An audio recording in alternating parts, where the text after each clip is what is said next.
Is Instagram down? Instagram is not working right now. Hello guys and welcome to our channel. Welcome to World of Apps.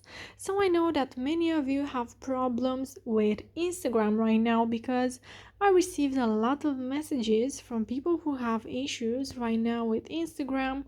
Um, you are not able to log in or some features are not working properly. Well, you don't have to worry about it because you are not the only one who has problems with Instagram right now.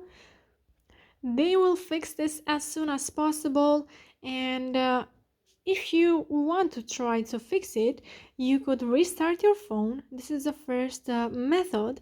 Or you can also try to reinstall the app. And another method is trying to clear the cache and the data from your phone's settings. Just go to settings, go to apps, search for Instagram and clear the cache and the data. So this is the thing that you can do right now to try to fix it.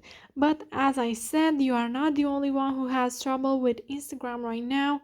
So I think you will not be able to fix this so easy, and you will just have to wait until Instagram fixes this problem. So if you do have issues with Instagram right now, you can comment in the comment section down below, and you can tell me there if it's working now, if it's not working, what are your issues. You can like this video if it was useful, and you can also subscribe to our channel for more updates about this topic, so you can turn on the notification bell. Thank you so much for watching guys. Have a great day. Bye bye.